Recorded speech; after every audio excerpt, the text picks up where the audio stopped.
전능하신 나의 주 하나님은 능치 못하실 일 전혀 없네. 우리의 모든 간구도 우리의 모든 생각도 우리의 모든 꿈과 모든 소망도 신실하신 나의 주 하나님은 우리의 모든 괴로움 바꿀 수 있네. 불가능한 일 행하시고 죽은 자를 일으키시니 그를 이길 자 아무도 없네. 주의 말씀 의지하여 깊은 곳에 금을 던져 오늘 그가 놀라운 일을 이루시는 것 보라. 주의 말씀 의지하여 믿음으로 금을 던져 믿는 자에겐 능치 못함 없네.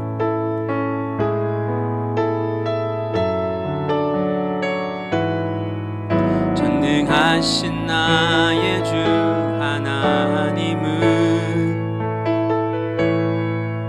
능치 못하실 일 전혀 없네. 우리의 모든 간구도 우리의 모든 생각도 우리의 모든 꿈과 모든 소망도 신실하신 나의 주 하나님은 우리의 모든 괴로움 바꿀 수 있네. 불가능한 일 행하시고 죽은 자를 일으키시니 그를 이길 자 아무도 없네. 주의 말씀 의지하여 깊은 곳에 금을 던져 오늘 그가 놀라운 일을 이루시는 것 보라. 주의 말씀 의지하여 믿음으로 금을 던져 믿는 자에겐 능치 못함 없네. 주의 말씀 의지하여 깊은 곳에 금을 던져 오늘 그가 놀라운 일을 이루시는 것 보라. 주의 말씀 의지하여 믿음으로 금을 던져 믿는 자에겐 능치 못함 없네. 주의 말씀 의지하여 깊은 곳에 금을 던져 오늘 그가 놀라운 일을 이루시는 것 보라. 주의 말씀 의지하여 믿음으로 금을 던져 믿는 자에겐 능치 못함 없네. 믿는 자에겐 능치 못함 없네. 믿는 자에겐 능치 못함 없네.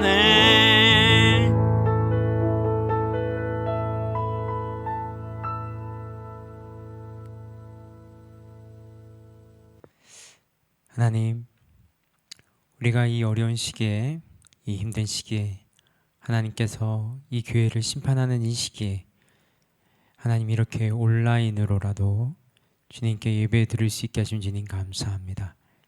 이 시간 함께 찬양하며 함께 말씀을 듣고 또한 기도할 때 하나님 도와주십시오.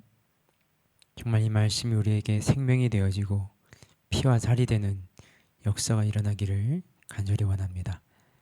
이 모든 말씀 예수 그리스도 이름으로 기도드렸습니다. 아멘. 예, 여러분 반갑습니다. 학생회 예배 오신 여러분들을 진심으로 환영합니다. 우리 함께 말씀으로 들어가도록 하겠습니다. 누가복음 11장 5절에서 13절까지 말씀입니다. 누가복음 11장 5절에서 13절까지 그리고 18장 1절에서 8절까지입니다. 또 이르시되 너희 중에 누가 벗이 있는데 밤중에 그에게 가서 말하기를 벗이여 떡 3덩이를 내게 구워달라. 내 벗이 여행 중에 내게 왔으나 내가 먹일 것이 없노라 하면 그가 안에서 대답하여 이르되 나를 괴롭게 하지 말라. 문이 이미 닫혔고 아이들이 나와 함께 침실에 누웠으니 일어나 내게 줄 수가 없노라 하겠느냐. 내가 너에게 말하노니 비록 벗됨으로 인하여서는 일어나서 주지 아니할지라도 그 간청함을 인하여 일어나 그 요구대로 주리라. 내가 또 너희에게 이르노니 구하라 그러면 너희에게 주실 것이요 찾으라 그러면 찾아낼 것이요 문을 두드리라 그러면 너희에게 열릴 것이니 구하는 이마다 받을 것이요 찾는 이는 찾아낼 것이요 두드리는 이에게는 열릴 것이니라. 너희 중에 아버지 된 자로서 누가 아들이 생선을 달라 하는데 생선 대신에 뱀을 주며 알을 달라 하는데 정갈을 주겠느냐. 너희가 악할지라도 좋은 것을 자식에게 줄 알거든 하물며 너희 아들 너희 하늘 아버지께서 구하는 자에게 성령을 주시지 않겠느냐 하시니라. 누가복음 18장 1절에서 8절까지입니다. 예수께서 그들에게 항상 기도하고 낙심하지 말아야 할 것을 비유로 말씀하여 이르시되 어떤 도시에 하나님을 두려워하지 않고 사람을 무시하는 한 재판장이 있는데 그 도시에 한 과부가 있어 자주 그에게 가서 내 원수에 대한 나의 원한을 풀어주소서 하되 그가 얼마 동안 듣지 아니하다가 후에 속으로 생각하되 내가 하나님을 두려워하지 않고 사람을 무시하나 이 과부가 나를 번거롭게 하니 내가 그 원한을 풀어주리라. 그렇지 아니하면 늘 와서 나를 괴롭게 하리라 하였느니라. 주께서 이르시되 불의한 재판장이 말한 것을 들으라. 하물며 하나님께서 그 밤낮 부르짖는 택하신 자들의 원한을 풀어주지 아니하시겠느냐. 그들에게 오래 참으시겠느냐. 내가 너희에게 이르노니 속히 그 원한을 풀어주시리라. 그러나 인자가 올 때에 세상에서 믿음을 보겠느냐 하시니라. 예, 대부분의 그리스도인들이 중요한 일을 앞두고 기도해야 한다고 믿지만 대개 기도하지 않은 채 결정을 합니다. 여기에는 여러 가지 이유가 있을 수 있습니다. 당면한 문제에 대해 굳이 기도해야 할 필요가 없다고 느낄 수도 있습니다. 어쩌면 속히 결정을 내려야 하기 때문에 기도할 시간이 없을 수도 있습니다. 혹은 무엇을 구해야 하는지 모를 수도 있습니다. 그러나 사실 냉정하게 생각할 필요는 있는 것 같습니다. 왜냐하면 하나님께서 응답하신다는 것을 믿지 않기 때문일 수도 있기 때문입니다. 때로는 이런 생각이 드는 것도 사실입니다. 그래서 기도를 기피하거나 회피하는지도 모르겠습니다. 오늘 예수님께서는요, 우리에게 기도에 대하여 말씀하십니다. 예수님과 가장 가까이 있던 제자들에게 기도에 대한 가르침이 필요했던 것입니다. 오늘 본문에 보면 우리가 보기에는 익숙하지 않는 사건이 벌어지고 있습니다. 너무나 예의가 없고 뻔뻔하기까지 한 사람의 모습이 보이기 때문입니다. 아무리 친구 사이라고 하더라도 한밤중에 이런 일은 곤란하지 않느냐는 것이 보통 우리들의 생각입니다. 누가복음 11장 5절에서 8절 다시 한번 읽겠습니다. 또 이르시되 너희 중에 누가 벗이 있는데 밤중에 그에게 가서 말하기를 벗이여 떡 3덩이를 내게 구워달라. 내 벗이 여행 중에 내게 왔으나 내가 먹일 것이 없노라 하면 그가 안에서 대답하여 이르되 나를 괴롭게 하지 말라. 문이 이미 닫혔고 아이들이 나와 함께 침실에 누웠으니 일어나 내게 줄 수가 없노라 하겠느냐. 내가 너희에게 말하노니 비록 벗됨으로 인하여서는 일어나서 주지 아니할지라도 그 간청함을 인하여 일어나 그 요구대로 주리라. 우리 스스로에게 이 본문을 한번 적용시켜 보시기 바랍니다. 만약에 나에게 한밤중에 친구가 찾아왔습니다. 그런데 우리 집에는 먹을 것이 하나도 없습니다. 어떻게 하겠습니까? 지금 같으면 마트에 가든지 아니면 편의점이 있으니까 사오면 되겠습니다. 돈이 없으면 카드가 있으니까 가능하다고 봅니다. 그런데 2000년 전 유대 팔레스타인 지방입니다. 내가 과거로 시간 여행을 하여 바로 그곳에 지금 있습니다. 그런데 본문처럼 친한 친구를 자기 집으로 데려왔는데 식사 시간이 지났고 손님은 배가 고프다고 합니다. 어떻게 할까요? 솔직하게 친구에게 이야기하면 되겠습니까? 지금 우리 집에 먹을 것이 없고 한밤중이잖니. 그냥 자고 내일 아침에 어떻게 해보자. 이렇게 하면 되겠습니까? 유대인에게 있어서 친구를 대접하는 것은 아주 귀한 의무였습니다. 그래서 내 친구, 즉 손님으로 모실 때는 아주 극진한 대접을 해야 했습니다. 나의 현재 상황과는 전혀 상관없이 말입니다. 옆집으로 가서 떡을 빌려달라고 할까? 손님을 자기 집으로 모신 이상 필수적인 것입니다. 다음으로 모든 것을 다 마치고 이제 누워서 잠을 청하고 있는 친구의 입장이 되어봅시다.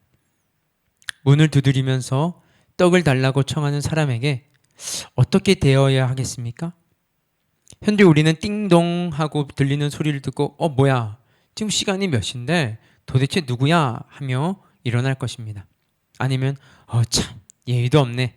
아무리 친구라도 그렇지 라고 할 것입니다. 친구는 전화로 이렇게 말할 수 있습니다. 지금 시간에 미안한데 손님이 왔어. 뭐 먹을 것 좀 없냐? 지금 받으러 갈게. 미안해. 그러면 우리는 참 짜증나게 왜 이래? 아니면 아이고 참 시간이 몇 시인데 알았어 빨리 와 할 것입니다. 일어나는 게 싫고 막 잠이 오려고 하는데 하는 마음이 들 것입니다. 근데 그 당시 팔레스타인은 어땠을까요? 한 방에 부부와 아이들이 같이 있습니다. 한쪽에는 가축들이 있습니다. 자기가 일어나 문을 열려면 가족 모두 일어나야 합니다. 가축들도 잠이 깨어 소리를 지를 것입니다. 떡이 있어도 주기가 쉽지 않은 상황입니다. 신뢰도 보통 신뢰가 아닙니다. 여기에 대해서 레온 모리스라는 성경학자는 이렇게 말을 합니다. 이 이야기의 배경은 상점이 없는 작은 마을이다. 각 가정은 아침에 떡을 구웠다. 그래서 아침에 구운 떡을 다 먹어버려 여분이 없던 한 가정에 예기치 못한 손님이 찾아오자 주인은 이웃집으로 떡을 빌리러 가야 했다. 손님 대접은 신성한 의무였기 때문이다. 그가 찾아온 친구가 살던 곳이 방 한 칸짜리인 집인 것을 보면 그는 아주 가난했던 모양이다. 친구들은 대를 쌓아 그 위에서 함께 자고 가축들은 바닥에서 재웠다. 이런 상황에서 자다가 일어나게 되면 온 식구를 다 깨울 수밖에 없다. 그래서 떡을 주는 것 자체보다 떡을 주기 위해 일어나는 것이 더 어려운 문제였다. 그런데 찾아와 떡을 달라는 친구의 태도는 어떻습니까? 뻔뻔하다는 것입니다. 자기도 이미 알고 있습니다. 7절을 보십시오. 그가 안에서 대답하여 이르되 나를 괴롭게 하지 말라. 문이 이미 닫혔고 아이들이 나와 함께 침실에 누웠으니 일어나 내게 줄 수가 없노라. 그러나 찾아온 친구는 무엇이라고 합니까? 뻔뻔하게 계속 달라고 간청하고 있다는 것입니다. 마치 주지 않는다면 문을 부숴버리겠다는 태도입니다. 여러분 같으면 어떻게 하겠습니까? 짜증을 내겠습니까? 아니면 어쩔 수 있나 하며 떡을 주겠습니까? 아니 저 친구가 계속 문을 두드리고 난리를 부를 테니 그냥 죽어 말자. 그런데 일어나면 가족 모두를 밟고 가든지 그리고 가축들 사이로 가야 합니다. 아이들이나 가축들이 절대로 그냥 있지 않을 것입니다. 본문의 기록대로 굉장히 괴로운 일입니다.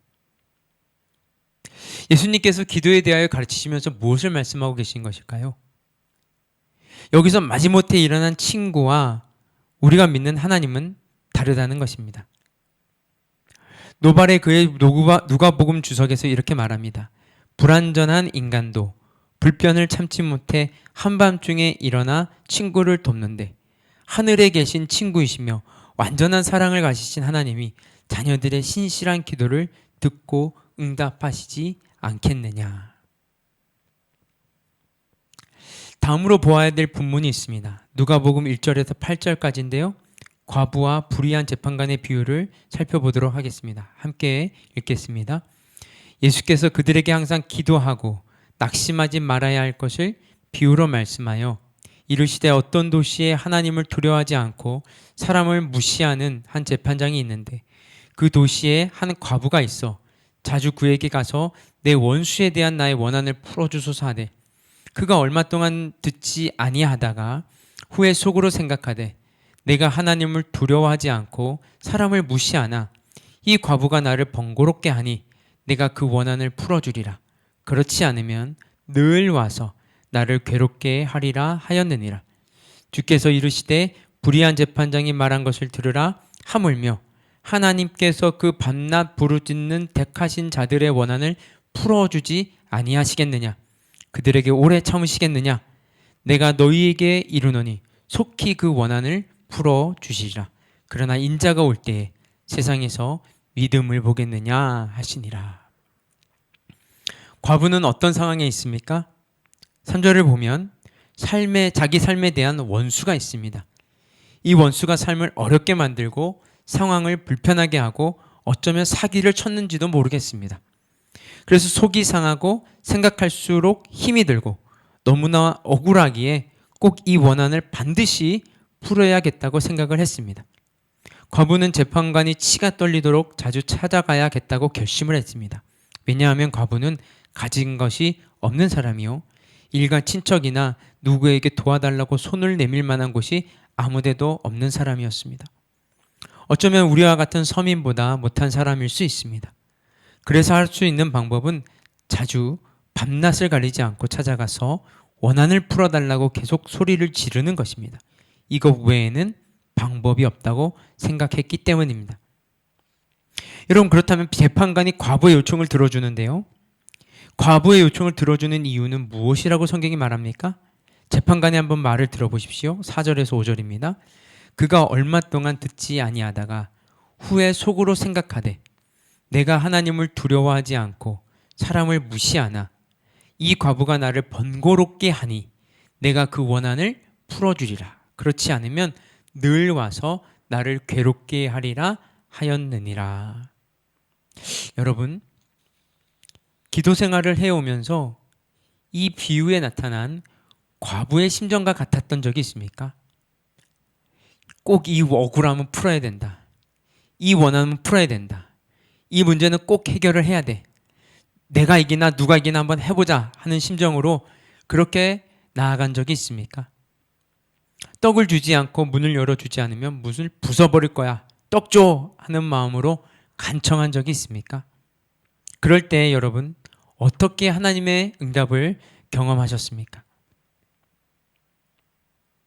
여러분, 오늘 본문을 통해서 주께서 말씀하시고자 하는 것은요, 무엇일까요? 첫 번째 비유를 통해서 말씀하시고자 하는 것은 11절과 13절에 나타나 있습니다. 11장 11절 13절입니다. 너희 중에 아버지인데 자로서 누가 아들이 생선을 달라 하는데 생선 대신에 뱀을 주며 알을 달라 하는데 정갈을 주겠느냐. 너희가 악할지라도 좋은 것을 자식에게 줄 알거든 하물며 너희 하늘 아버지께서 구하는 자에게 성령을 주시지 않겠느냐 하시니라.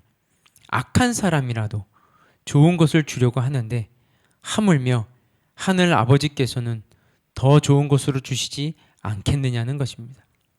여러분, 하나님은 우리의 마음대로 좌지우지할 수 있는 분은 아니지만 하나님의 자녀에게 정말로 필요한 것이 무엇인지를 잘 알고 계신 분입니다. 그리고 자녀들의 진지한 기도, 진정한 기도에 응답하시는 분이라는 사실입니다. 성경학자 레온 모리스는 그의 누가복음 책에서 이렇게 말을 합니다. 여기서 얻을 수 있는 교훈은 명백하다. 우리가 만일 즉각적인 응답을 받지 못한다 하더라도 인내를 가지고 끈질기게 기도할 필요가 있다는 것이다. 전체 문맥을 보면 하나님이 기꺼이 주시고자 하는 분이 분명하다. 만일 꾸준히 기도하지 않는다면 우리는 그만큼 많이 응답받을 수 없다. 이제 두 번째 비유로 넘어가겠습니다. 두 번째 비유에서도 주님은 하나님과 불의한 재판관을 어떻게 비교하십니까? 18장 7절입니다. 보십시오. 하물며 하나님께서 그 밤낮 부르짖는 택하신 자들의 원한을 풀어주지 아니하시겠느냐? 그들에게 오래 참으시겠느냐? 여러분 이 말씀을 믿으십니까? 첫 번째 비유나 두 번째 비유나 똑같이 말씀하고 있는 것이 있습니다. 친한 친구가 어쩔 수 없이 떡을 주지 않겠느냐? 불의한 재판관도 번거롭고 귀찮아서 원한을 들어주지 않겠느냐? 성경은 되풀이해서 말하고 있습니다. 이 두 비유에서 동일하게 사용하는 한 단어가 있습니다. 하물며라는 단어입니다. 이 단어는 무엇을 의미할까요? 바로 사람과 하나님을 대조하는 것입니다. 너무 뻔뻔하게 간청하기에 들어주는 친구와 하나님, 사람을 두려워하지 않는 악한 재판관과 선하신 하나님을 대조하고 있는 것입니다. 악한 자라도 좋은 것을 주는데 하물며 좋으신 하나님, 선하신 하나님이 응답하시지 않겠느냐, 속히 원한을 풀어주지 않겠느냐는 것입니다. 여러분, 하나님께서 어떤 분인지 알았다면, 지금 결정해야 할 문제를 들고 있다면 어떻게 해야 되겠습니까? 하나님 앞에 그것을 들고 나아가지 않겠습니까? 경건한 신학자이며 목회자였던 앤드류 머레이는 우리가 귀담아 들어야 할 말을 했습니다. 기도에 대한 강의를 듣거나 기도의 가치를 말하는 것만으로는 기도를 배울 수 없다. 실제로 기도하지 않는다면 아무것도 얻을 수 없다. 정말 아름다운 음악을 만들어내는 교수에게 1년간 강의를 듣는다 해도 그 자체가 나로 하여금 악기 연주를 가능하게 하는 것은 아니다. 그래서 우리는 혼자서 시간을 내어 가정에서나 때로는 기도할 장소를 구해서 기도할 뿐만이 아니라 기도짝이나 셀 가족들과 함께 정기적으로 기도하는 시간을 가져야 한다. 여러분, 하나님은 선하신 분입니다. 이 세상에 보면 때로는 나를 포기할 수도 있고 때로는 버릴 수도 있고 상처 줄 수도 있습니다. 그러나 하늘에 계신 아버지는 결코 그렇지를 않습니다. 우리의 필요를 너무도 잘 아시는 분입니다. 지금 이때 이 시기에 이것이 필요한지 아니면 필요하지 않은지까지도 정확하게 아시는 분입니다. 게다가 우리가 처한 상황, 우리의 마음의 상태, 그런 것까지도 모두 다 잘 알고 계시는 분입니다. 그래서 우리의 인생에 있어서 가장 필요한 것을 채워주시기를 참으로 기뻐하시는 분입니다. 여러분, 하나님께서는 우리의 기도를 기다리십니다. 우리를 사랑하시기에, 우리의 현재와 미래를 아시고 계시기에 최선의 것으로 준비하시고 기도하기를 기다리고 계십니다. 하나님 앞에 나아가는 기도의 시간을 꾸준하게 만들어서 항상 응답의 축복을 누리시기를 바랍니다. 모든 인생의 결정은 여러분 기도로 하는 것입니다. 우리 함께 기도하겠습니다. 하나님, 내가 무엇인가 선택하기 전에, 어떤 결정을 하기 전에 무엇보다도 먼저 하나님 앞에 나아가 기도하게 하여 주시옵소서. 한 번만 하는 것이 아니라 끈질기게 그리고 꾸준히 주님 앞에 나아가 묻고 또 묻고 하나님께서 나에게 확신 주실 때까지 묻는 자들이 되게 하여 주시옵소서. 그래서 하나님 아버지, 내가 하고 싶은 것, 내가 하나님을 좌지우지해서 내 꿈과 내 소망을 이루겠다는 그런 욕심과 욕망이 아니라 하나님께서 나에게 원하시는 삶이 무엇인지, 하나님께서 나를 위해 예비하시고 준비하신 삶이 무엇인지를 찾아가게 되는 우리 학생의 친구들이 될 수 있도록 주님 축복하여 주시옵소서. 이 모든 말씀 예수 그리스도의 이름으로 기도드렸습니다. 아멘. 여러분 축복합니다. 이번 주의 삶도 영적인 면에 있어서 여러분들이 각자 도생할 수밖에 없습니다. 그래서 계속해서 기도에 대한 말씀, 기도에 대한 설교를 하게 됩니다. 왜냐하면 이 방법 밖에는 이 영적 기근의 시기를 돌파해낼 수 없기 때문입니다. 여러분, 오늘 말씀 그리고 지난주 말씀을 계속해서 반복해서 묵상하시면서 하루의 삶 가운데 기도의 시간을 정하시고 그 기도를 꾸준히 해 나가시는 저와 여러분 되시기를 주님의 이름으로 축복합니다. 우리 또 다시 만날 수 있을 때까지 안녕!